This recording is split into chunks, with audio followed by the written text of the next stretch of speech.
So we're going to look at the metal mesh and how to curl it like this. And you actually tear it. And then other pieces of metal and how I get them in here. This is just a crocheted piece, but you know, there are metal meshes and different kinds of knitted or whatever wire pieces on the net that you might be able to find to use for some of these things. This is just one I created. One of the things that I love about doing the mesh is because it's really easy. This is actually a transfer, not a digital print, and it is on a wire mesh. So you can see what that wire mesh looks like. And then all you have to do is make a little tear, a little cut right there at the top. Now, when I tear this, I'm tearing the front side down, and you see the print comes up to the top. So if I tear it the other way with the front side up, then I'm going to get the metal to the top. So depending on how you tear this, that is what's going to be up when you want to put it through your mesh. So in order to put this through the mesh, this curls itself really nice. This right here is a piece of brass, like it's a 36 gauge. You can see it's been folded and messed up a little bit. So I just cut those pieces and they don't curl or do anything. So in order to curl them just a bit, I'm going to wrap it around something round and kind of chubby, just to get it a little bit of a shape, because what's going to happen is when I start to put it through here, it's not going to want to keep that shape. It's difficult to keep this or this going when you're going through the metal. So if I was going to keep this going, I would probably start it down here and then start from the top again. And this end is just a little bit light here, so I'm going to curl it around, cut it off a little bit, and then curl it around. So this kind of comes out of the coil, but you can keep the coil. Okay, so that'll secure that in there. The metal then is a bit different, but not totally. Let's see, where would I want to put this? I'm going to put it maybe here, and actually this is probably too thick. I would like to vary the width a little bit. So I'm going to cut a little thinner one. And then do the same thing. Roll it up. And then put it through. So usually I anchor it. Oh, I got to anchor that backwards. I anchor that, and then I start to put the rest of it through. So I kind of know where it's going to end. And then I'm going to put the rest of it through. A lot of times I will straighten it a bit, and then I'll put it in. So you just have to put this through, and you got another piece in. And pretty much it's going to hold where it is. Now there's one more thing I want to show you about this curling these metals. When I take a piece, this is a printing plate, and I've been using this in something you'll see later. If I cut this with this print side up, can you see that it's curling? And it's curling with the print side up. Here's a little longer piece with the print side up. Well, actually, there's several here with the print side up. Now, if I cut it going this way, the metal side's going to be up. The metal color side's going to be up. The thinner I cut it, the more it's going to curl. The fatter I cut it, the less it curls. And if I want it really teeny, whoop, and you don't want to cut this off on your way through. Okay, so you get it to curl with the blue side out. So if you mess that up, you just really have to curl it on something or take it towards the side of a table and just make it go the other way. This looks how I usually work with a whole bunch of stuff going on at one time. Okay, let me talk to you about other things you can do with metals. And some of them, like I have workshop of the month on making these beverage can boxes. Now this is a little obsessive because you don't need all those holes to put a box together. But if you are going to do some kind of a box, I do suggest that you put the sides on first when they're all separate like this. They would look like this, and that would be your top or your bottom, either one. And you would put the same amount of holes, thinking from here, in each side, so you could put the whole box together, and you'd have all your sides and your bottom. Since I did a workshop in this, I'm not going to get too far into it just to show you how it's set up. Same thing would go for a little hardware cloth box. Same thing, all you have to do is put your sides together. You could put things inside of it. This is tiny, but they're kind of cool tiny because then you can hang them from stuff. Wire goes in the sides really easy. You can put them off of all sorts of different mixed media. Then you have your rusty nails that people just love. You can wrap the metal prints around them, but without prints, you know, you can even use wire. You can use, this is a print again. And then this is the more porous, bending kind of metal. This is a copper that is 36 gauge. For this piece here, I stuffed it with a teeny little piece of foam so that it would stay up. And then this could be attached to almost anything. So these are just some little quick examples.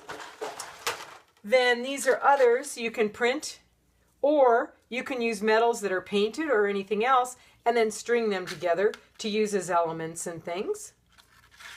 And then another thing would be doing the same thing with a metal mesh, where I put little holes, where these are larger holes for larger strands of something. And then you can string them together and use them any way you want. This is what a hardware cloth box looks like. That's a little larger. And this was painted with some paint. Then if you want to take strips of, this is from that printing plate that I was cutting curly. So if you want to take strips, you can string them on. And once you get what you want, I was actually going to mess that up right there a second ago. Now these holes you can only put in one side at a time, because unless you have one of those metal hole makers, which I do, but this was just a regular paper punch, so I was only able to put one on one side and one on the other. But you can string them and then clip them together and use them absolutely anywhere or however you want to use them. No crocheting involved. So there are ways to use metals in all sorts of ways for mixed media. Now let's just look at these, because I'm going to open these up. These are beverage cans, and all they were was cut. Yeah, boy, I did a good job on this one. I can't get it apart. Well, here, I'll make that a little smaller, and then it comes right off. These are just beverage cans that were cut and fringed in the center and then wired up. So I make these sometimes for things, and I'm going to show you a piece of art in a second. But let's look at something else here that can help you to coil wire. Now this wire right here is really beefy wire. If you want something that's going to totally stand up, where you can even make a little garden and put things on it, this works. But it's in the hardware store that I got it from, it's barbed wire.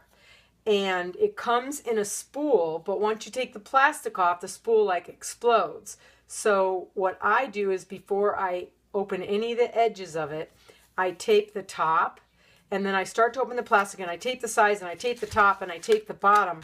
So now it's captive, and it's not going to explode from here.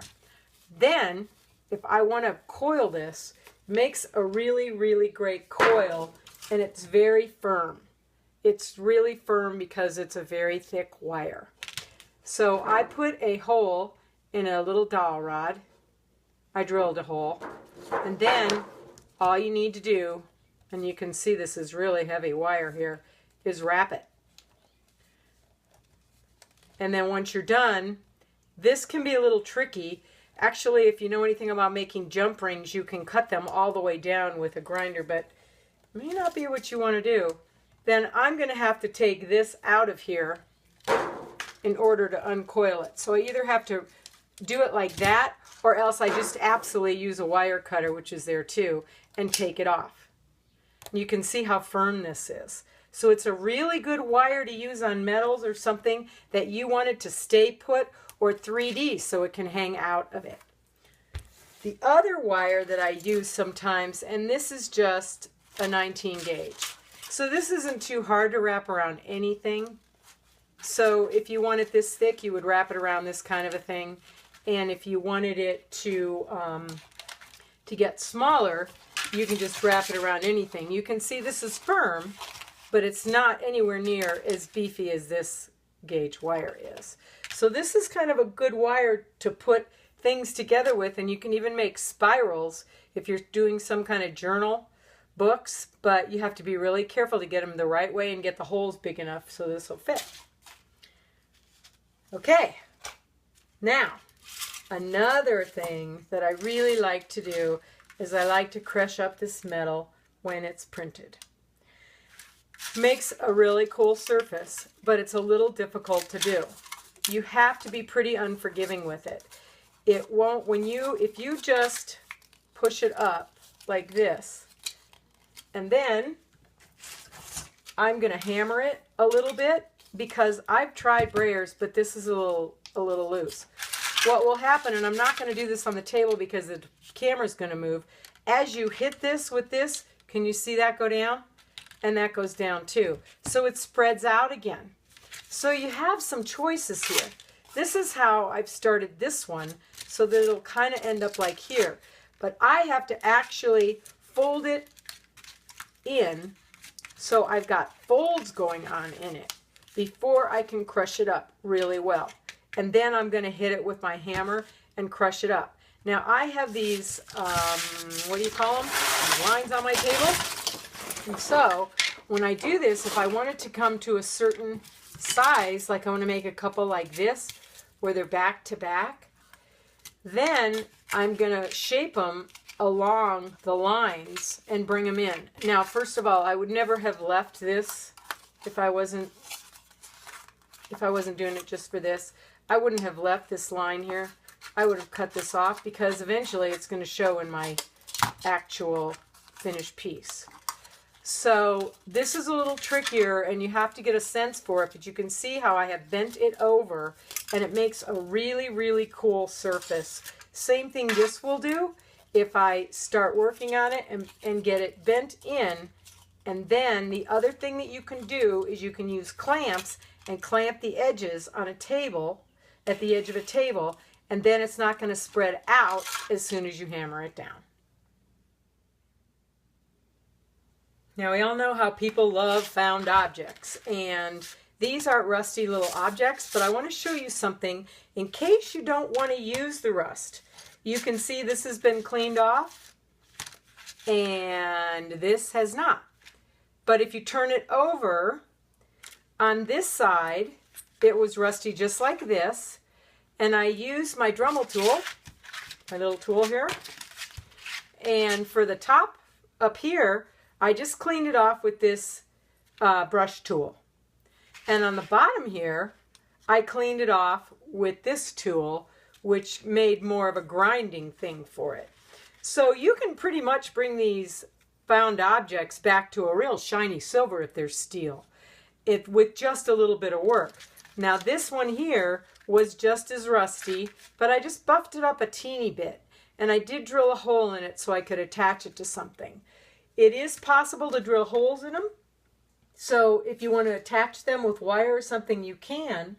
But you can also take wire, and you can wrap wire around them in places, decoratively, and then, if you want, then that can serve as how you can attach it to your surface. So this is just a little heads up that you could make some of these objects, or change some of them, make a little silver in here and let the rest rust. And then you can work with even the nails and clean them up in spots. So this is kind of the aerial view of a sculpture that I've been working on, a kinetic sculpture. And it might be a little difficult to see it. I'm going to turn it sideways and move it around so you can see parts of it, and then I'll have photographs at the end.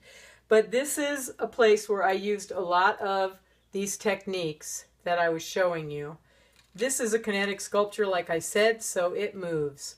So let's try to see if you can see parts of this. This is actually a hardware cloth box. And I put those little curly cues you saw me make in the beginning of the video.